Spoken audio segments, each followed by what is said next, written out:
மாபெரும் புரட்சியாளர் லெனின் அவர்களோட ஒரு பொன்மொழி இருக்கு. If you to not interfere in politics, politics will eventually interfere in your life. இன்னும் சுமூகமா வழக்கு தமிழ்ல சொல்லணும் அப்படின்னா, ஒழுங்கா சரியா அரசியல் செய்யலைன்னா அரசியல் நம்மளை வச்சு செஞ்சுட்டு போயிடும். நான் உங்க ஆர்ஜே அஞ்சனா. அங்கிள் கண்டுபிடிச்சிருவாங்க, எங்கேயோ விட்டு வச்சுட்டு வந்திருக்காரு. உடனே கேட்ட மாத்திரத்தில் அவர் சொன்ன பதில் அதுக்கு நிறைய உழைக்கணுங்க. தலைவர் அவர்களுடைய தலையை சீவுபவர்களுக்கு இவ்வளவு பணம் நான் கொடுக்கிறேன் அப்படின்னு தலைவர் சொன்னாரு. என் தலையை என்னாலே சீவ முடியாது தம்பி அப்படின்னு. நான் உங்களுக்கு ஒரு வாய்ப்பு தரலான்னு இருக்கேன், துபாய் வரீங்களா அப்படின்னாரு. ஆனா நான் பக்கத்து மாநிலங்களுக்கே இதுவரையும் போனதில்லனா.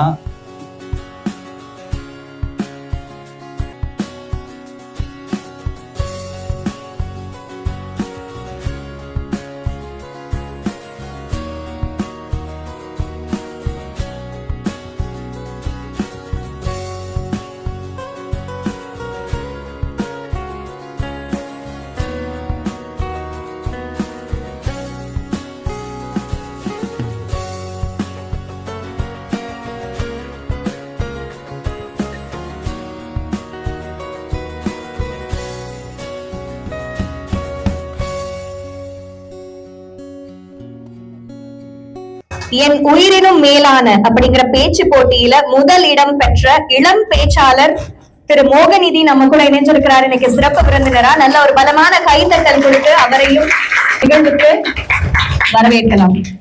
And along with him, we would like to invite the Senior Manager of International Market Expansion, Dubai Economic Department, Government of Dubai, Mr. Omar Mohammed Ali. Thank you so much for your presence, sir. And of course, thank you all.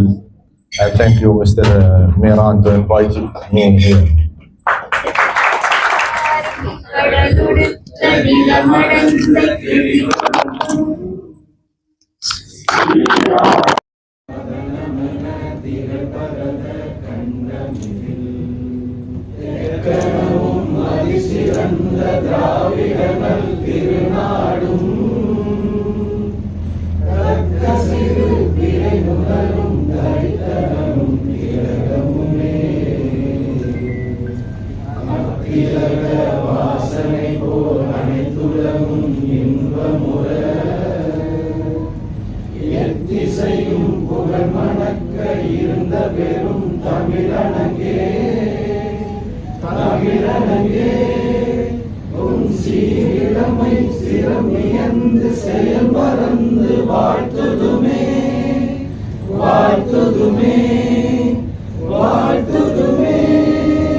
அடுத்தபடியாக ஜெசிலா பானு அவர்களை அழைக்கிறோம்.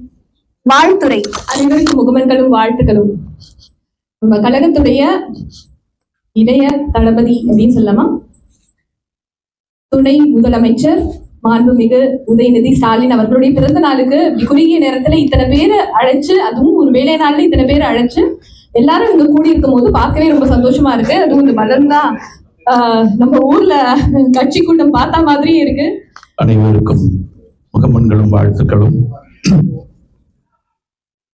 ஏற்கனவே சொன்னது போல இது ஒரு மகத்தான நாள். நிறைய விமர்சனங்களுக்கு பிறகு, ஏராளமான இழல்களுக்கு பிறகு இடையே ஒருவருக்கு அமைச்சர் பதவி கிடைக்கிறது. கழகத்தினுடைய இளைஞரணி பொறுப்பாளராக பொறுப்பேற்ற நாளில் இருந்து அவரது செயல்பாடுகள், அவரது நிர்வாக திறமை, அவரது பேச்சாற்றல், நாக்கு சாதரியம், இவை எல்லாமே அவர் ஒரு தகுதி வாய்ந்த மனிதர் தான் என்பதை நமக்கு உணர்த்தி இருக்கிறது. காலம்தான் ஒருவரை அடையாளப்படுத்தும் என்பார்கள்.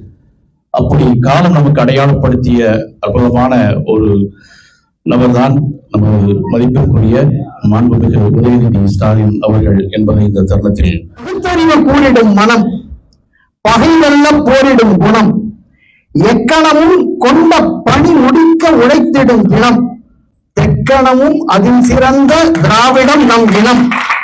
அவையோருக்கு வணக்கம்.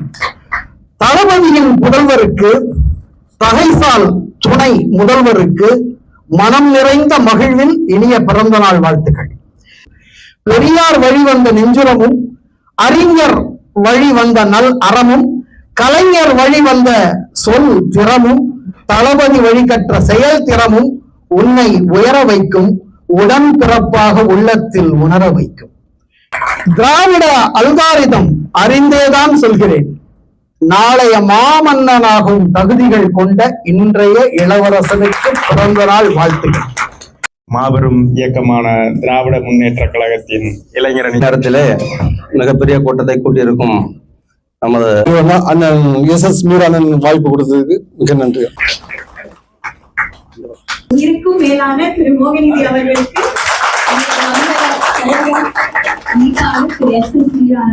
இளந்தலைவர் அவர்களுக்கு நன்றி.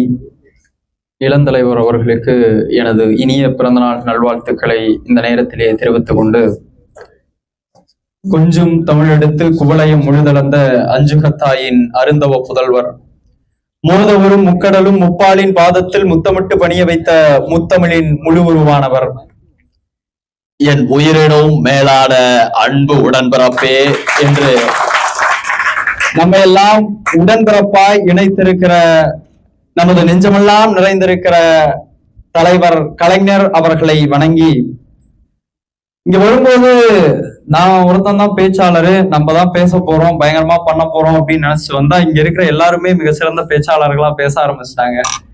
நாம என்ன பேச போறோம் அப்படின்னு யோசிக்கிறதுக்குள்ள அடுத்து கவிஞர் அவர்கள் 2 பக்கத்துக்கு கவிதை படிச்சுட்டு போயிட்டாரு. அப்போ இதுல சிறப்பு விருந்தினரா நான் இதை எல்லாத்தையுமே பீட் பண்ற ஒரு சுச்சுவேஷன், ஒரு டஃபஸ்ட் சுச்சுவேஷன்ல நான் நின்றுட்டு இருக்கேன். நம்ம கழகத்தை பொறுத்தவரையில எப்பயுமே இது இளைஞர்களுக்கான ஒரு கழகம். இந்த திராவிட முன்னேற்ற கழகத்தை திராவிட முன்னேற்ற கழகத்தை தொடங்கிய போது அறிஞர் அண்ணா அவர்களுடைய வயது வெறும் 40 வயது, தலைவர் கலைஞர் அவர்களுடைய வயது 25 வயது, அதற்கு கீழே மேல்நிலை பொறுப்புல தலைமை பொறுப்புகள்ல இருந்தவங்களோட வயது 23 வயது. ஆக இது இளைஞர்களால் தொடங்கப்பட்டு, இளைஞர்களால் வளர்க்கப்பட்டு, கொள்கைகளால் ஈர்க்கப்பட்டு இணைந்த கழகம். இது ஒருபொழுதும் புகழுக்காகவோ பதவிக்காகவோ வந்த கழகம் அல்ல. இங்க இத்தனை உடன்பிறப்புகள் இணைந்திருக்கிறீர்கள் வெவ்வேறு பகுதிகளில இருந்து. நம்ம எல்லாருக்குமே இன்னைக்கு ஒர்க்கிங் டே. அண்ணன் சொன்னாரு, இன்னைக்கு பயங்கர ஒர்க்கிங் டே, எல்லாருமே பிஸியா இருப்பாங்க, ஈவினிங் எல்லாம் சேருவாங்களா அப்படின்னு ஒரு பயம் அண்ணனுக்கு நேத்து வரை கூட. ஆனா இன்னைக்கு நாம எல்லாம் இந்த இடத்துல கூடி இருக்கோம்ல, இதுதான் உடன்பிறப்பு, இதுதான் திமுக. நமக்கு இந்த இடத்துல எந்த சுயநலமும் கிடையாது, நமக்கு எதுவுமே தேவையில்லை. ஆனால் கழகத்தின் மீது நாம் வைத்திருக்கிற பற்றும் அன்பும் நம்ம இந்த இடத்தில் நிற்க வைக்கிறது இல்ல. இதுதான் திமுக, இதுதான் அறிஞர் அண்ணா வளர்த்த கழகம், தலைவர் கலைஞர் அவர்கள் உருவாக்கிய கழகம். அண்ணன் எஸ் மீரான் அவர்கள் ஒரு 2 வாரத்துக்கு முன்னாடிதான் எனக்கு கால் பண்ணாரு. தம்பி வாழ்த்துக்கள், இந்த மாதிரி பரிசு பெற்றிருக்கீங்க, ரொம்ப சந்தோஷமா இருக்கு, நான் உங்களுக்கு ஒரு வாய்ப்பு தரலான்னு இருக்கேன், துபாய் வரீங்களா அப்படின்னாரு.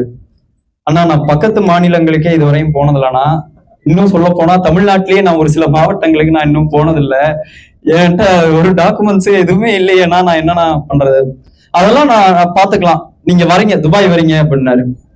அடுத்து ஒரு 2 டேஸ் கழிச்சு மறுபடியும் போன் வந்துச்சு, தம்பி துபாய் வந்துடலாம்ல அப்படின்னாரு. ஆனா சொன்னனே, நான் டாக்குமெண்ட்டு என்கிட்ட எதுவுமே இல்லைன்னா நான் என்னன்னா பண்றது, டிக்கெட் எடுக்கணும், அது தம்பி வரீங்களா, உங்களோட ஆசையை மட்டும் சொல்லுங்க, நீங்க பேசுறதுக்கு தயாரா அப்படின்னா. ஆனா இந்த வாய்ப்பை யாராவது விடுவாங்களா, நீங்க கூப்பிட்டு துபாய் மக்கள்கிட்ட பேசுறது எனக்கு கிடைச்ச அரிய வாய்ப்புனா அப்படின்னாரு. அடுத்த நாள் கூப்பிட்டு, தம்பி நீங்க நேரா கோயம்புத்தூர் போயிட்டு பாஸ்போர்ட் ஆபீஸ்ல இவரை பாருங்க அப்படின்னாரு. போய் பார்த்தேன். ஆனா 10 நாள் ஆகும்னு சொல்றாங்கன்னா ஆன்லைன்ல அப்ளை பண்ணியிருந்தேன், எப்படி நம்ம பிறந்த நாளே முடிஞ்சு போயிருமேனா, அதுக்கப்புறமேட்டு தான் வர முடியும் அப்படின்னேன். இல்ல நீங்க போய் பாருங்க அப்படின்னாரு. அன்னைக்கு ஒரு நாள்லயே பாஸ்போர்ட்டை கிளியர் பண்ணி கொடுத்து, அடுத்த 2 நாள்ல வீட்டுக்கு பாஸ்போர்ட் வந்துருச்சு. வந்த அடுத்த நாளே அண்ணன் டிக்கெட் எடுத்து அனுப்பி விடுறாரு. அதுக்கு அடுத்த நாள்ல விசா வருது. இந்த இடத்துல நான் இன்னைக்கு நின்று பேசிட்டு இருக்கிறேன்னா அதுக்கு அண்ணன் ஒருவர் தான் காரணம். அண்ணனுடைய பேச்சு எப்படி இருக்கும்னா, என் வாட்ஸ்அப் கால்ல போன் பண்ணுவாரு. அண்ணனுடைய பேச்சு 30 to 40 செகண்ட்ஸ் 50 செகண்ட்ஸ் தான், அதுக்கு மேல அண்ணன் பேசவே மாட்டார். 1 நிமிஷம் 2 நிமிஷம் 5 நிமிஷம்லாம் அண்ணன்ட்ட கதையா பேசிட்டு இருக்கணும்னா இல்ல, 50 செகண்ட்ஸ் தான். ஆனா அந்த 50 செகண்ட்ஸ்ல ஒரு 30 செகண்ட்ஸ் அண்ணன் என்ன சொல்லுவாருன்னா, இறைவன் அருளால நீங்க எங்கேயோ வரணும், நல்ல இடத்துக்கு வரணும், இறைவன் அருள் உங்களை இருக்கும், இதுதான் சொல்லுவாரு அண்ணன். மீதி இருக்கிற 30 செகண்ட்ஸ் தான் விஷயத்த பேசுவாரு. ஆனா அவருடைய செயல் பாத்தீங்களா, இன்னைக்கு துபாயில உங்கள் முன்பு என்னை பேச வைத்திருக்கிறது வெறும் ஒரே வாரத்துல. ஆக அவருடைய பேச்சுக்கும் அவருடைய செயலுக்குமே மிகப்பெரிய வேறுபாடு இருக்கு. இந்த நேரத்துல இன்னைக்கு நாம் எல்லோரும் சேர்ந்து இளந்தலைவர் அவர்களுடைய பிறந்த நாளை கொண்டாடிட்டு இருக்கிறோம். இளந்தலைவர் அவர்கள் அரசியலுக்கு வரும்போது மிகப்பெரிய ஒரு விஷயம் விமர்சனங்கள் இருந்தது. இன்னைக்கு ஒரு மிகப்பெரிய தலைவர் அப்படிங்கிறதுனால பொறுப்பை எளிமையா அவருக்கு கொடுத்துட்டீங்க அப்படின்னு. தலைவர் தளபதியார் அவர்கள் அரசியலுக்கு வரும்போது இதே விமர்சனம் வச்சாங்க. என்ன நீங்க தலைவரோட பையன் அப்படிங்கிறதுனால நீங்க பொறுப்பை கொடுத்துடலாமா, அடுத்து அவருக்கு துணை முதலமைச்சர் பொறுப்பு தரீங்க அப்படின்னு. தலைவர் தளபதி ஒரே ஒரு விஷயம் சொன்னாரு, நான் தலைவர்கிட்ட இருந்து இதை நான் பாடமாக கற்றுக்கொள்கிறேன் அப்படின்னு. என்ன பாடம் என்று சொன்னால், எங்கெல்லாம் நமக்கு அங்கீகாரம் மறுக்கப்படுகிறதோ அங்கெல்லாம் அவர்களிடம் இருந்து அங்கீகாரம் பெறுவதை மிகப்பெரிய விஷயமாக எடுத்துக்கணும் அப்படின்னாரு. அந்த விஷயத்த தலைவர் தளபதி கிட்ட இருந்து இன்னைக்கு இளந்தலைவர் எடுத்துக்கொண்டு அவர் பதவிக்கு வரும்பொழுது, அரசியலுக்கு வரும்பொழுது யாரெல்லாம் அவர்கள் மீது விமர்சனம் வைத்தார்களோ அதையெல்லாம் தகர்த்தெறிந்து இன்றைக்கு அவர்கள் எல்லாம் பாராட்டி புகழக்கூடிய அளவிற்கு இளந்தலைவர் அவர்களுடைய செயல்பாடு இன்னைக்கு தமிழ்நாட்டுல விளங்கிக்கிட்டு இருக்கு. மழை வெள்ளம் வந்தால் களத்தில் இருக்கிறாரு. எப்பயுமே பாத்தீங்கன்னா அந்த ப்ளூ அண்ட் பிளாக்ல அடிடாஸ் ஒரு ரெயின் கோட் போட்டு களத்துல இன்னைக்குமே நின்றுட்டு இருக்கிறாரு. அப்படி கழக தலைவர் அவர்கள் எப்பயுமே அவருக்கு இருக்கிற சிறப்பு என்னன்னா உழைப்பு உழைப்பு உழைப்பு. தமிழ்நாட்டுல இன்னைக்கு இருக்கிற தலைவர் தளபதியார் அவர்களுடைய கால் படாத இடத்தை நாம சொல்லவே முடியாது. நமக்கு நான் வேண்ட பயணத்துல தமிழ்நாடு முழுக்க சுத்தி எல்லா மக்களையும் சந்தித்து, கல்வி நிறுவனங்களுக்கு போய், தொழில் நிறுவனங்களுக்கு போய் எல்லோரையும் நேரில் சந்தித்து அவர்களிடம் அங்கீகாரம் பெற்று இன்றைக்கு முதலமைச்சராக விளங்குகிறார். அதன் அடிப்படையில இன்னைக்கு உதயநிதி ஐயா அண்ணனுடைய இளந்தலைவர் அவர்களுடைய ட்விட்டர் பக்கத்தை பாத்தீங்கன்னா காலையில ஒரு மாவட்டத்துல இருப்பாரு, மத்தியானம் அதுக்கு டோட்டலா ஆப்போசிட் டைரக்ஷன்ல இருக்க இன்னொரு மாவட்டத்துல இருப்பாரு, அடுத்த மாலையில பாத்தீங்கன்னா இன்னொரு மாவட்டத்துல இருப்பாரு. இப்படி தொடர்ந்து உழைத்து உழைத்து உழைத்து தான் இந்த பொறுப்பிற்கான அங்கீகாரத்தை அவர் பெற்றிருக்கிறார். ஒழிய எந்த இடத்திலேயுமே ஒரு தலைவருடைய மகன் என்ற அடிப்படையிலே அவர் பொறுப்புக்கு வந்ததாக அவர் எந்த இடத்திலுமே சொல்ல முடியாது. அந்த அளவிற்கு இன்றைக்கு அவர் அங்கீகாரத்தை பெற்றிருக்கிறார். இதெல்லாம் தாண்டி மேடம் பேசும்போது கூட சொன்னாங்க, தலைவர் கலைஞருக்கு பிறகு சிறப்பாக பேசுபவர் அண்ணன் உதயநிதி அவர்கள் தலைவர் கலைஞரை போல பேசுகிறார் அப்படின்னு. தலைவர் கலைஞர் அவர்கள் பேசும்போது ஒரு சிலர் சொன்னாங்க, தலைவர் அவர்களுடைய தலையை கொண்டு வருபவர்களுக்கு, தலையை சீவுபவர்களுக்கு இவ்வளவு பணம் நான் கொடுக்கிறேன் அப்படின்னு. தலைவர் சொன்னாரு, என் தலையை என்னாலே சீவ முடியாது தம்பி அப்படின்னு. இப்ப இளந்தலைவர் அவர்கள் இடத்துல அதை சொல்லும் போது இளந்தலைவர் பதில் சொல்றாரு, என் தலையை சீவரத்துக்கு 5 ரூபா சீப்பு போதும், அதுக்கே இவ்வளவு செலவு பண்றீங்க அப்படின்னு. இந்த ஒரு தட்லை பத்திரிகையாளர்களை சந்திப்பது தலைவர் கலைஞரிடமிருந்து தொடர்ந்து வருது. தலைவர் கலைஞர் அவர்கள் சொல்லுவாரு, என்னை யாராலையும் அடிக்க முடியாது, நான் திருப்பி அடிச்சேன்னா தாங்க முடியாது அப்படின்னு சொல்லி. அந்த அளவிற்கு தலைவர் அவர்கள் கருத்தியல் ரீதியாக இந்த மக்களோட உணர்வோடு கலந்திருக்கிற ஒரு தலைவராக இருக்கிறார். திமுக கட்சியில் இருக்கிறவங்க எல்லாம் ஏதோ பணக்காரர்களாக இருந்து திடீரென்று பொறுப்புக்கு வந்தவர்கள் அல்ல. அறிஞர் அண்ணா அவர்கள் கட்சியை தோற்றுவிக்கும் போது சைக்கிள் கடை வைத்திருந்தவர்களுக்கும் சலூனில் வேலை செய்து கொண்டிருந்தவர்களுக்கும் கரை வெட்டி கொடுத்து நீங்கள் தான் பொறுப்பாளர், மேடையில் ஏறி நில்லுங்கள் என்று அவர் தோளில் சால்வை போட்டு மேடையிலே அங்கீகரித்த கழகம் இது திராவிட முன்னேற்ற கழகம் என்பது. ஆக அடிப்படையில் இருந்து கருத்தியல் ரீதியாக உருவான கழகம் இது, யாராலும் அசைத்து பார்க்க முடியாத கழகம். இளந்தலைவர் அவர்கள் துணை முதலமைச்சராக பொறுப்பேற்கிறார். விளையாட்டுத்துறை அமைச்சராக அவர் என்ன செய்தார் அப்படின்னா, தலைவர் கலைஞர் அவர்களுடைய பாணி ஒன்று இருக்கு. வாய்ப்புகள் எங்கெல்லாம் சென்று சேரலையோ தேடி தேடி தேடி அவர்களுக்கெல்லாம் கொண்டு போய் வாய்ப்புகளை கொண்டு போய் சேர்த்தார். இந்த இடஒதுக்கீடு அப்படிங்கிற விஷயம் சமூக நீதிக்கான விஷயம். அருந்ததியர் இன மக்களுக்கு 3% இடஒதுக்கீட்டை தலைவர் கலைஞர் அவர்கள் அறிவிக்கிறார். அப்போ ஒரு விஷயம் சொல்றாரு, ரொம்ப முக்கியமான விஷயம்.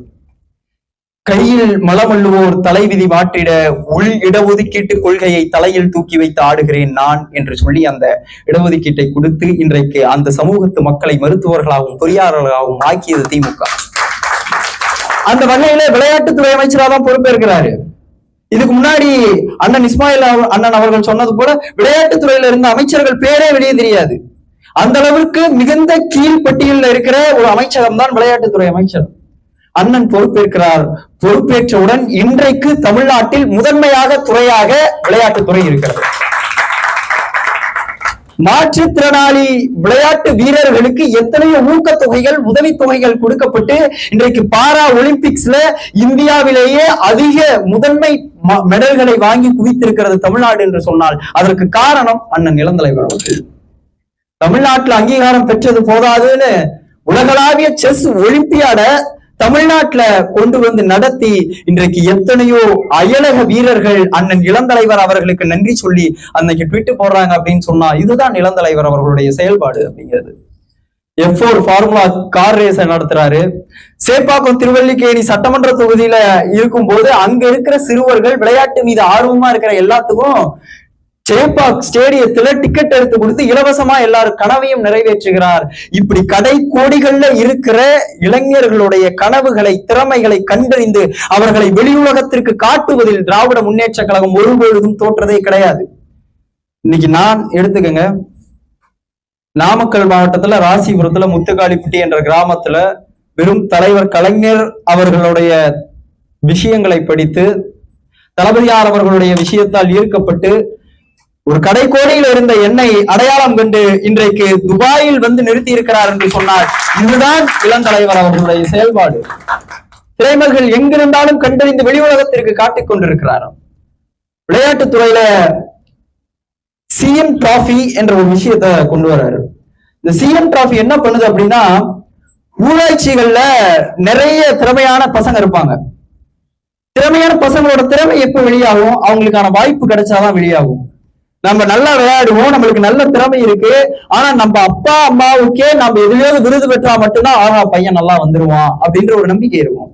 அப்ப அந்த வாய்ப்புகளை அவங்களுக்கு கொண்டு போய் சேர்க்கணும். அதற்காக இளந்தலைவர் அவர்கள் கொண்டு வந்ததுதான் சிஎம் டிராபி, முதலமைச்சர் விளையாட்டு கோப்பை என்ற விஷயத்தை கொண்டு வந்து ஊராட்சிகள் தோறும் இருக்கிற விளையாட்டு வீரர்களை வெளியே கொண்டு வந்து ரெக்கார்டிக்கலா அவங்களுடைய வீரர்கள் இந்த விளையாட்டில் சிறந்தவர்களாக இருக்கிறார்கள் பட்டியல் போட்டு இன்றைக்கு வெளிச்சத்திற்கு கொண்டு வந்த பெருமை அண்ணன் இளந்தலைவர் அவர்களுக்கு இருக்கு. சாம்பியன்ஷிப் பவுண்டேஷன் என்ற ஒரு விஷயத்தை கொண்டு வர்றாரு. இந்த சாம்பியன்ஷிப் பவுண்டேஷன் அப்படின்னா என்னன்னா, இணையதளத்துல போய் நான் இந்த விளையாட்டு ஆர்வமா இருக்கிறேன், எனக்கான பொருளாதார நெருக்கடியாக இருக்கு அப்படின்னு நம்ம அதுல போட்டா போதும், நமது இல்லம் தேடி துணை முதலமைச்சர் அவர்களிடமிருந்து உதவிகள் வந்து சேர்ந்து கொண்டிருக்கிறது. அந்த அளவிற்கே இன்றைய விளையாட்டு துறையை உயர்த்தி கொண்டிருக்கிறார். இதெல்லாம் தாண்டி சென்னையில நம்ம எவ்வளவோ வந்துட்டோம், ஆனா சென்னையில இருக்கிற மக்களுக்கே பட்டா கிடைக்காம இன்றைக்குமே சூழல் இருக்கு. நிறைய பேருக்கு பட்டா இல்லாம இருந்தது. எத்தனையோ பல நூற்றாண்டுகளாக கிடைக்காததை இளந்தலைவர் அவர்கள் சிறப்பு செயலாக்க திட்டக்குழு அமைச்சகமும் அவருடைய அமைச்சகத்துக்கு கீழே தான் வருது. வந்தவுடன் எத்தனையோ பேருக்கு பட்டா கொடுத்து இன்றைக்கு சொந்த நிலத்தை கொடுத்திருக்கிறார் என்று சொன்னால் இதை உருவாக்கிய பெருமை இளந்தலைவர் அவர்களுக்கு இருக்கிறது. தலைவர் தந்தை பெரியார் அவர்கள் திராவிட கொள்கையை நம் முன் வகுக்கிறார். இந்த திராவிட கொள்கை என்ன அப்படின்னா, எல்லாருக்கும் மனிதாபிமானத்தை கொண்டு போய் சேர்க்கணும். மக்கள் முடங்கி இருந்தார்கள். எத்தனையோ கூலி வேலைக்கு சென்று வந்து அன்றாடம் தனது வயிற்றை கழுவி கொண்டிருந்தவர்களுடைய நிலை ரொம்ப கேள்விக்குறியானுச்சு. எல்லாருமே சொன்னார்கள், பதவியில் இருந்தவர்களே கண்டுக்காத ஒரு சூழல். 5000 ரூபாய் கொடுக்க சொன்னார், 1000 ரூபாய் தான் தந்தார்கள். அது இல்ல விஷயம். அப்ப எதிர்கட்சி தலைவராகத்தான் இருக்கிறார். தலைவர் தளபதியார் அவர்கள் செய்த செயல் ரொம்ப முக்கியமான விஷயம். ஒன்றிணைவோம் வா என்ற ஒரு ஸ்கீம் இன்ட்ரோடியூஸ் பண்றாரு. ஆன்லைன்ல யார் யாருக்கெல்லாம் உணவுப் பொருட்கள் தேவைப்படுதோ அவங்க வீட்டுடைய முகவரியை அந்த தளத்தில போய் அடித்தால் அடுத்த நாள் வீடு தேடி வந்து சேருகிறது உணவுப் பொருள். ஆக ஆட்சியில் இருந்தாலும் சரி இல்லாவிட்டாலும் சரி மக்களின் தோளோடு தோள் நின்று பயணிக்கிற ஒரு கழகமாக இந்த திராவிட முன்னேற்ற கழகம் இருந்து கொண்டிருக்கிறது. தலைவர் தளபதியார் அவர்கள்ட்ட நீங்க எப்படிப்பட்ட தலைவரா இருப்பீங்க அப்படின்னு கேட்டப்போ தலைவர் தளபதியார் அவர்கள் சொன்ன விஷயம் ரொம்ப முக்கியமான விஷயம். நான் உங்களின் முன்னே செல்லும் தலைவனாக இருக்க மாட்டேன், உங்களை முன்னே தள்ளி பின்னே வரும் கோழையாகவும் இருக்க மாட்டேன், உங்களின் தோளோடு தோள் நின்று உற்ற தோழனாக உங்களில் ஒருவனாக என்றும் பயணிப்பேன் என்று சொன்னதோடு மட்டுமல்ல, இன்று வரை தமிழ் மக்களோடு உற்ற தோழனாக எங்களில் ஒருவராக நம்மில் ஒருவராக அவர் பயணித்துக் கொண்டிருக்கிறார். இதுதான் தலைவர் தளபதியார் அவர்கள். தலைவர் தளபதியார் அவர்கள் தலைவர் கலைஞர் அவர்களின் விட்டு சென்ற பணிகளை எல்லாம் இன்றைக்கு முடித்து வருகிறார். சமத்துவபுரம் அவர் திமுக ஆட்சிக்கு பிறகு முடங்கி போனது. அடுத்து வந்த 10 ஆண்டுகள்ல எந்த ஒரு செயல்பாடுகளுமே சமத்துவபுரத்தில் இல்லை. மறுபடியும் தலைவர் தளபதியார் அவர்கள் ஆட்சிக்கு வருகிறார். சமத்துவபுரத்தை மீண்டும் புதுப்பித்து விரிவாக்கம் செய்து கொண்டிருக்கிறார். தலைவர் கலைஞர் அவர்கள் தந்தை பெரியார் அவர்களின் நெஞ்சில் தைத்த முள் என்ன அப்படின்னு கேட்டா, அனைத்து ஜாதியினரும் அர்ச்சகராகலாம் என்ற சட்டத்தை நிறைவேற்ற வேண்டும் என்று தந்தை பெரியார் அவர்கள் போராடி கொண்டிருந்தார். தலைவர் கலைஞர் அவர்கள் அதை சட்டமாக நிறைவேற்றினார். அதை செயலுக்கு கொண்டு வந்த பெருமை தலைவர் தளபதியார் அவர்களுக்கு இருக்கிறது. அதிலே பெண்களை ஓதுவார்களாக நியமித்த பெருமையும் தலைவர் கலைஞர் தலைவர் தளபதியார் அவர்களுக்கு இருந்து கொண்டிருக்கிறது. இன்னைக்கு இளந்தலைவர் அவர்கள் இந்த வாய்ப்பை எனக்கு ஏற்படுத்தி தந்திருக்கிறார் என்று சொன்னால், ஒரு 17,000 பேருக்கு பேச்சு போட்டி நடத்துகிறார். இது அவர் இளைஞரணி செயலாளராக அவர் செய்த சாதனைகளிலேயே மிக முக்கிய சாதனையாக இது கருதப்படுகிறது. 17,000 பேரை போட்டியிலே கலந்து கொள்ள வைத்து அதுல 930 பேரை மாவட்டத்திலிருந்து அவர் தேர்ந்தெடுக்கிறார். இந்த 930 இருந்து 182 பேச்சாளர்களை கழகத்திற்கு கொண்டு வந்து சேர்க்கிறார். இதற்கு நடுவில் அவர் செய்த ப்ராசஸ் அப்படிங்கிறது ரொம்ப பெரிய விஷயம். இனி வரும் காலத்தை நடிகர்களின் மோகமோ திரையுலக மோகமோ ஆட்சி செய்ய போறது கிடையாது. அப்படி ஆட்சி செய்தால் இந்த நாடு வீணாகத்தான் போக போகுது. அதுல எந்த மாற்று கருத்தும் இல்லை. ஏன்னா எப்பயோ இந்த மாநிலங்கள் இந்த நாடு கருத்தியல் ரீதியாக நகர வேண்டிய சூழலுக்கு வந்துருச்சு. ஆக கருத்தியல் போராகத்தான் இனி வரும் தேர்தல் களங்கள் இருக்க போகுது. ஆக இந்த இளைஞர்களை கருத்தியல் ரீதியாக நாம் கற்பிக்கணும் அப்படின்னு சொல்லி திராவிட பயிற்சி பாசறை பட்டறைகளை நடத்துகிறார். ஊர்கள் தோறும் ஒன்றியங்கள் தோறும் சட்டமன்ற தொகுதிகள் தோறும் பாசறை கூட்டங்கள் நடைபெறுகிறது.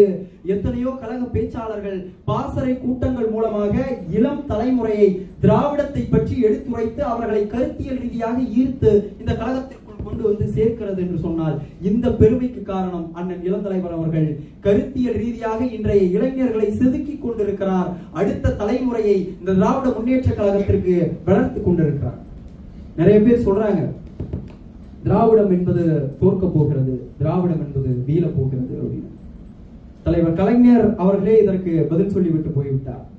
கலைஞர் அரங்கிலே பேசும்போது தலைவர் கலைஞர் அவர்கள் சொல்லுவார், இந்த கழகம் அழிந்துவிடும் ஒளிந்துவிடும் என்று பலரும் சொல்லிக் கொண்டிருக்கிறார்கள். நான் இருக்கும் வரையில் மட்டுமல்ல, நான் இல்லாத போதும் இந்த கழகத்தை யாராலும் தொட்டு கூட பார்க்க முடியாது, அசைத்து கூட பார்க்க முடியாது என்று சொன்னவர் தலைவர் கலைஞர் அவர்கள். ஏன் அப்படி அவரால் சொல்ல முடிஞ்சு அப்படிங்கிறது தான் ரொம்ப முக்கியம். ஏனென்றால் இது கருத்தியல் ரீதியாக ஒன்றிணைந்த கழகம். கருத்தியல் ரீதியாக ஒன்றிணைந்த கழகம், கோட்பாடு ரீதியாக நடந்து கொண்டிருக்கிற கழகம். இன்றைக்கும் தமிழ்நாட்டில் ஒரே ஒரு கட்சி கருத்தியல் ரீதியாகவும் கோட்பாட்டு ரீதியாகவும் வழிமாறாமல் இன்று வரை சென்று கொண்டிருக்கிறது என்று சொன்னால் அந்த பெருமைக்கு ஒரே ஒரு கட்சி தான் அந்த பெருமையை பெறும். அது திராவிட முன்னேற்ற கழகம். கொள்கைகளும் கோட்பாடும் தான் இதன் ஆணி வேர். இன்றைக்கும் இளந்தலைவர் அவர்கள் ஒவ்வொரு தேர்தல் களத்திலும் அவருடைய ஸ்டைலே டிஃபரெண்டா இருக்கும். திடீர்னு வேன்ல இருந்து எந்திரிச்சு ஒரு கல்லை காட்டினாரு. இதுதான் அவர்கள் செய்த சாதனை அப்படின்னு கல்லை காட்டியவுடன் மக்கள் ஆர்ப்பரித்து சிரித்தார்கள். மக்களை போய் கனெக்ட் பண்ற ஒரு விஷயம் இருக்குல்ல, அதுதான் இளந்தலைவருடைய பிளஸ். எளிய மக்களுக்கும் புரிகிற அளவிற்கு இன்றைக்கு கருத்துக்களை கொண்டு போய் சேர்த்து கொண்டிருக்கிறார். ஒண்ணு வேணா நீட் தேர்வை ஒழிக்கிறோம் அப்படின்னு சொல்லிட்டு மேடைகளை நின்று திடீர்னு பேசிக் கொண்டிருந்தவர் திடீர்னு ஒரு முட்டையை எடுத்து இப்படி காட்டுறாரு. எல்லாருமே வியந்து பார்த்தோம், இதுதான் இவங்க செஞ்ச சாதனை அப்படின்னாரு. மருத்துவ படிப்புகள்ல உயர்கல்வியில சென்று சேர்ந்தவர்களுடைய எண்ணிக்கை இந்த நுழைவுத் தேர்வுகளால இவ்வளவுதான், முட்டைதான் அப்படிங்கிறத மிக எளிமையாக கொண்டு வந்து சேர்த்தார். 2007 வரை தமிழ்நாட்டில் பொறியியல் படிக்கிறதும் சரி, மருத்துவ பட்டம் படிக்கிறதும் சரி மிக மிக மிகப்பெரிய கஷ்டம். ஏனென்றால் அப்பொழுது வரை இந்த தமிழ்நாட்டில் பொறியியல் படிப்புக்கும் மருத்துவ படிப்புக்கும் நுழைவுத் தேர்வு இருந்தது. நம்ம பிள்ளைகளை படிக்க முடியாத ஒரு சூழல். இன்னைக்குமே சொல்றேன், ஐஐடி போன்ற நிறுவனங்கள் இந்தியாவில் இருந்து கொண்டிருக்கிறது. இந்த நம்ம ஊர் சைட்ல எல்லாம் போயிட்டு, அம்மா நான் அந்த நிறுவனத்துல சேர்ந்து படிக்கிறேம்மா, எங்க வீட்டுல யாருக்குமே தெரியாது. இன்னும் சொல்றேன், பல வீடுகள்ல அப்படி ஒரு நிறுவனம் இருக்காப்பா அப்படின்னு கேட்பாங்க. ஆனா அது எல்லாத்துக்குமே நாம டாக்ஸ் கட்டிட்டு இருக்கோம், நாம வரி கட்டிட்டு இருக்கோம். ஆனா நம்மளால அங்க போய் படிக்க முடியல. அந்த சூழலை இன்றைக்கு ஏற்படுத்தி இருக்குது. நம்ம ஒவ்வொருவருடைய மனதிற்குள்ளேயும் மூளையிலேயே அது நமக்கான கல்லூரி அல்ல, அது நமக்கான கல்வி நிறுவனம் அல்ல அப்படின்னு நம்ம மூளையில விதைச்சிருக்கிறான். இது அவனுடைய வெற்றி. அடுத்து மருத்துவ படிப்பையோ அப்படிதான் விதைக்க போறான். தகுதியானவர்கள் தான் இதில் படிக்க முடியும் அப்படிங்கிற ஒரு சூழலை ஏற்படுத்த போறாங்க. அதற்காகத்தான் இன்றைக்கு இளந்தலைவர் அவர்களும் தலைவர் தளபதியார் அவர்களும் அதை எதிர்த்து போராடிட்டு இருக்கிறாங்க. அப்ப 2007 இந்த நுழைவுத் தேர்வுகளை ரத்து செய்து நம்ம எல்லோரையும் பொறியியல் பட்டதாரிகளாக, மருத்துவ பட்டதாரிகளாக உயர்த்திய பெருமை தலைவர் கலைஞருக்கு தான் இருக்கு. 2010 அதே போல நீட் தேர்வு வந்த போது இல்ல தமிழ்நாட்டிற்கு நீட் தேர்வு வேண்டாம் என்று ஒதுக்கி தள்ளினார் தலைவர் கலைஞர் அவர்கள். அதன் பின்பாக 2016-17களிலே இந்த நீட் தேர்வு அமலுக்கு வருகிறது. இப்படி தொடக்கத்தில் இருந்தே நமது நன்மைக்காக தலைவர் கலைஞர் அவர்கள் சீரிய முயற்சியினால, தொலைநோக்கு பார்வையினால ஒவ்வொரு சட்டத்திட்டங்களையும் தமிழ்நாட்டுக்குள்ள கொண்டு வர்றாரு. அப்ப தலைவர் கலைஞருடைய தொலைநோக்கு பார்வை எப்படி தெரியுங்களா இருந்துச்சு? 1990களில் நம்ம படிக்கிற பிள்ளைங்களுக்கு பள்ளிக்கூடத்திலேயே வந்து கம்ப்யூட்டர் சயின்ஸ் பாடத்தை உள்ளார கொண்டு வர்றாரு. இந்தியாவில் வேற எந்த மாநிலத்திலுமே கிடையாது. First time computer science subject வந்து தமிழ்நாட்டில் தான் வருது. அந்த கணினி பாடத்திட்டத்தை படிச்சு முடிச்சதுக்கு அப்புறம் தலைவர் கலைஞர் செஞ்ச வேலை மிகப்பெரிய வேலை. நம்ம எல்லாத்துக்குமே கணினியை கொண்டு போய் சேர்த்துட்டோம், கணினி பாட பிரிவை படிக்க வச்சுட்டோம். இப்ப எல்லா பசங்களும் படிச்சு முடிச்சுட்டு வெளியே வருவாங்க. அவங்களுக்கான வேலை வாய்ப்பை நம்ம எப்படி ஏற்படுத்தி தர போறோம் அப்படின்ட்டு. இன்னைக்குமே சென்னை நீங்க OMR சாலை போனீங்கன்னா தெரியும், நம்மளால நகரவே முடியாது. அதுவும் சாயங்கால நேரம், காலையில நேரம் 9 மணிக்கெல்லாம் போனீங்கன்னா அது பீக் ஹவர்ஸ். அந்த இடத்துல நம்மளால மூவ்மெண்டே இருக்க முடியாது. அத்தனைக்கும் காரணம் அங்கே உருவாகி இருக்கிற தகவல் தொழில்நுட்ப பூங்காக்கள். அதற்கு அடித்தளமிட்டவர் தலைவர் கலைஞர் அவர்கள். டிக்கோவையும் எல்காட்டையும் சேர்த்து டைடல் பார்க் என்ற நிறுவனத்தை ஏற்படுத்தி அத்தனை இளைஞர்களுக்கும் வேலை வாய்ப்பை ஏற்படுத்தி இன்றைக்கு விதை போட்டு நம்ம எல்லோரையும் பணியாற்ற வைத்திருக்கிறார்கள். நமது பிள்ளைகள் பொறியாளர்களாக அந்த இடத்திலே பணியாற்றி கொண்டிருக்கிறார்கள் என்று சொன்னால் நாம் நன்றி சொல்ல வேண்டியவர் தலைவர் கலைஞராக இருக்கிறார். 1929 தந்தை பெரியார் அவர்கள் ஒரு தீர்மானத்தை போடுகிறார், பெண்களுக்கு சொத்துல சமபங்கு தரணும் அப்படின்னு சொல்லிட்டு.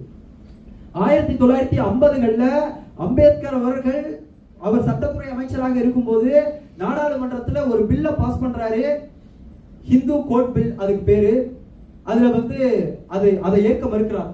அன்றைக்கு இருந்தவர்கள் இல்ல இதெல்லாம் சட்டமா கொண்டு வர முடியாதுன்னு ஏற்க மறுக்கிறார்கள்.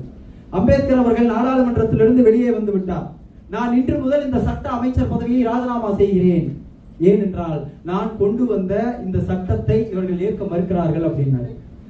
அதே மாதிரி 1989 தமிழ்நாட்டில் ஒரு தலைவர் உதிக்கிறார். அவர் தமிழ்நாட்டு சட்டமன்றத்திலே ஒரு சட்டத்தை இயற்றுகிறார், பெண்களுக்கு சொத்தில் சமபங்கு என்ற சட்டத்தை ஏற்படுத்துகிறார்.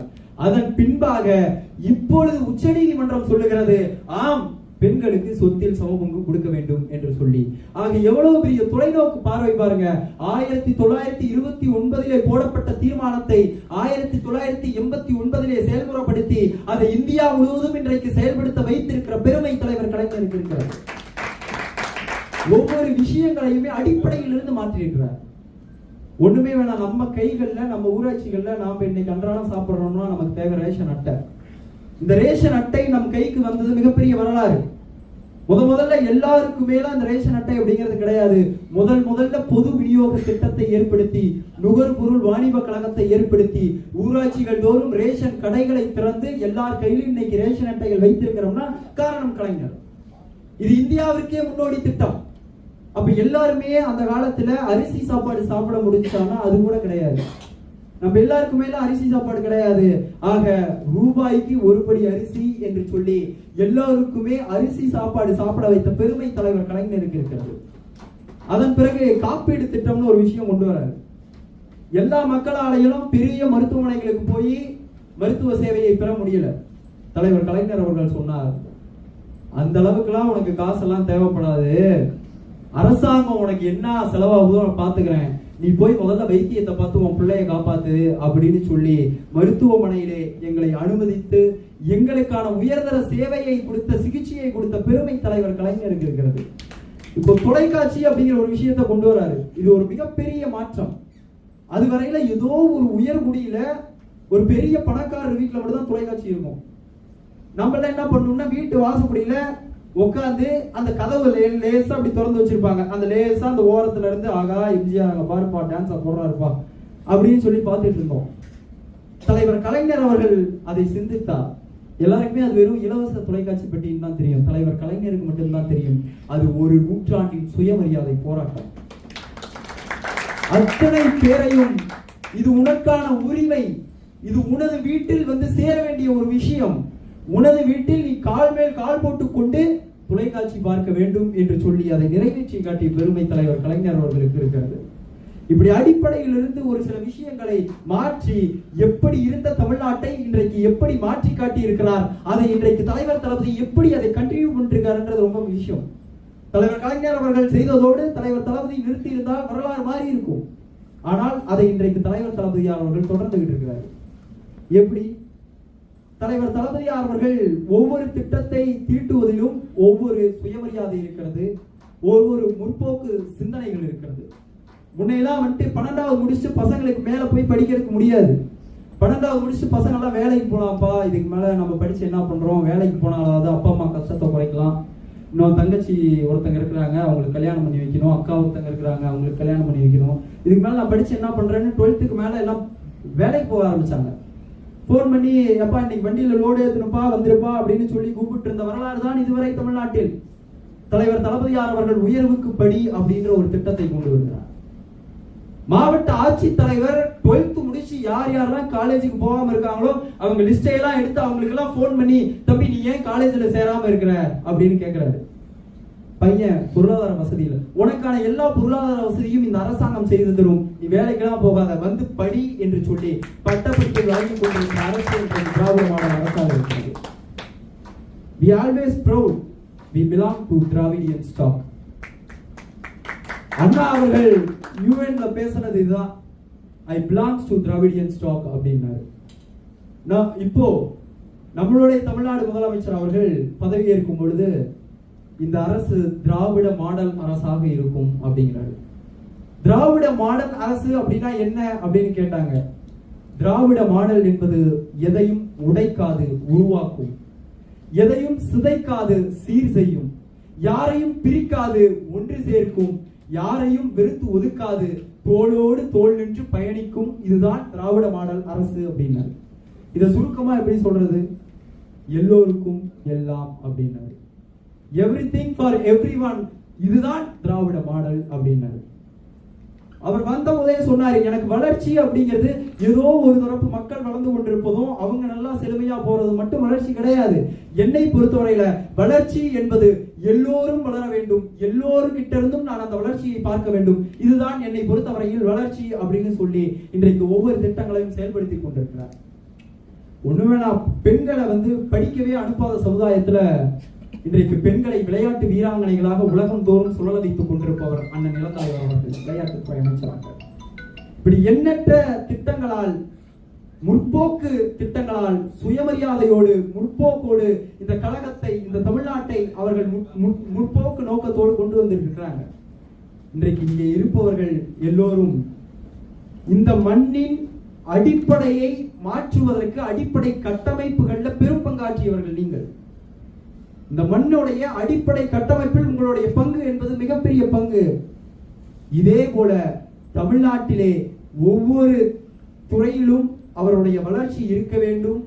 ஒவ்வொரு துறைகளுமே வளர்ந்தால்தான் எனது அரசாங்கம் சிறப்பான அரசாங்கம் என்று நான் நம்புவேன் என்று சொல்லி ஒவ்வொரு துறை வாரியாக வளர்த்து கொண்டிருக்கிறார். ஒன்றும் வேண்டாம், இன்றைக்கு இங்க இருக்கிற எல்லாருக்குமே எந்த ஒரு விஷயம் காமனான விஷயம்னா மனிதாபிமானம். இங்க இருக்கிற ஏதோ ஒரு தமிழர்களுக்கு ஏதோ ஒண்ணுன்னா அண்ணன் எஸ்.எஸ். மீரான் அவர்கள் யாரையாவது பிடிச்சி ஏதோ ஒண்ணு பண்ணி அவர்களை ஊருக்கு அனுப்பணும், இல்ல ஊர்ல இருந்து இங்க வர கஷ்டப்படுறவங்க யாராவது இருந்தாங்கன்னா அவங்களை இங்க கொண்டு வந்து சேர்ப்பதில்ல.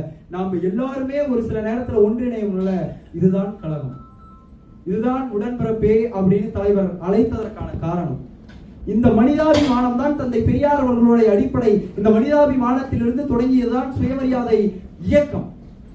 சுயமரியாதை இயக்கத்தை தந்தை பெரியார் அவர்கள் தோற்றுவிக்கும் போது சொன்ன ஒரு வார்த்தை, இன்றைக்கு இது பிராமின்ஸ் நான் பிராமின்ஸ் அப்படின்னு தான் இருக்கும், ஆனா வளர்ந்து வரும் காலத்துல இது எப்படி தெரியுமா மாறும்? எங்கெல்லாம் அடக்குமுறை இருக்கிறதோ, எங்கெல்லாம் அதிகாரம் கோலோச்சி இருக்கிறதோ அதையெல்லாம் எதிர்த்து போரிடும் ஆயுதமாக இந்த சுயமரியாதை இயக்கம் திகழும் அப்படின்னு சொன்னாரு. இன்றைக்கு அதன் நீட்சியாக நடந்து கொண்டிருக்கிற திராவிட மாடல் அரசு அதை செய்து கொண்டிருக்கிறது. எங்கெல்லாம் அதிகாரம் கோலோச்சி இருக்கிறதோ அதையெல்லாம் உடைத்தெறிந்து இன்றைக்கு நம்ம எல்லாம் சிறப்பான முறையிலே முற்போக்கு சமுதாயத்திலே வாழ வைத்துக் கொண்டிருப்பது இந்த திராவிட மாடல் அரசு என்று சொல்லி, இங்கே நான் ரொம்ப ரொம்ப ரொம்ப எளியவன் இந்த மேடையில. Umar sir, I am very thankful to you. and I am very proud to share this stage with you, sir. Thank you so much. This is my lifetime opportunity. இந்த வாய்ப்பை எனக்கு ஏற்படுத்தி தந்த உங்கள் எல்லோருக்குமே நன்றி. அண்ணன் இஸ்மாயில் அண்ணாவா இருக்கட்டும், முபாரக் அண்ணாவா இருக்கட்டும். முபாரக் அண்ணாலாம் என்கிட்ட வந்துட்டு பூர்ஜ் கலீஃபா சுற்றி காட்டும் போகும்போது ஒரு 2 minutes தான் என்னோட ட்ராவல் பண்ணியிருப்பாங்க. அந்த 2 minutesல துபாயோட வரலாறே எனக்கு சொன்னார். அந்த இடத்துல நின்று இதில் ஏறுங்க, இதில் போனீங்கன்னா இது ஃபாஸ்டஸ்ட் லிஃப்ட்டு, இதில் ஏறி அதில் இறங்குங்க. ஒவ்வொரு விஷயமுமே எனக்கு ரொம்ப பார்த்து இங்கே பண்ணாங்க. ஒரு எளியவனுக்கு ரொம்ப பிரம்மாண்டமா இருக்கு. ரொம்ப thank you so much sir. Thank you for opportunity. அனைவருக்கும் மாலை வணக்கங்கள். நிகழ்ச்சி தொகுப்பாளருக்கு கட்டுப்பட்டவங்க தான் அவங்க ரொம்ப சிறிய உரையை நிகழ்த்த சொல்லிட்டாங்க. அதனால அவங்க சொல்படியே நான் ஒரு வார்த்தைகளை சொல்லி விடைபெறலான் இருக்கேன். First of all I would like to thank you. I don't know how to call, whether it's my brother or my colleague or DD manager Omar Muhammad Al Ghafri and நம்ம தம்பி மோகநிதியை பற்றி சொல்லணும். மோகநிதி 1,70,000 பேர் தமிழ்நாடு முழுவதும் 17,000 பேர் தமிழ்நாடு முழுவதும் தேர்ந்தெடுக்கப்பட்ட அந்த 17,000ல் ஒரு முத்தா ஜொலிச்சிருக்கிறாரு. அவரை இந்த மேடையில் அறிமுகப்படுத்துவதற்கு, துபாயில் அறிமுகப்படுத்துவதற்கு நான் மிகவும் பெருமைப்படுறேன்.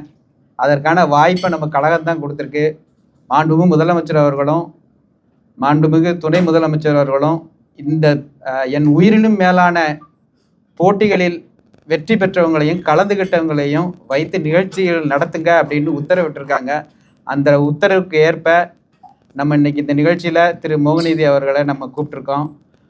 அவருக்கு என்னுடைய வாழ்த்துக்களையும் சொல்லி, மேலும் வாய் தவறி சொன்னாங்களோ சில பேர் வாய் முகூர்த்தம்னு நினைக்கிறேன். நம்ம சகோதரர் பிரைம் மினிஸ்டர் உதயநிதினு சொன்னாங்க. எல்லாரும் நோட் பண்ணியிருப்பீங்கன்னு நினைக்கிறேன். விரைவில் வரும் காலங்களில் நமது மாண்புமிகு அன்புக்கினிய சகோதரர் அமைச்சர் அன்பில் மகேஷ் சொன்ன மாதிரி இன்றைய டெபுட்டி சிஎம் நாளைக்கு டெஃபினெட்லி சிஎம் சொல்லியிருக்காரு. அதற்கேற்ப நமது எதையும் சிதைக்காது, சீர் செய்யும், பிரைம் மினிஸ்டர் யாரையும் பிரிக்காது, ஒன்று சேர்க்கும், யாரையும் விடைபெறுகிறேன். நன்றி, வணக்கம். Yes.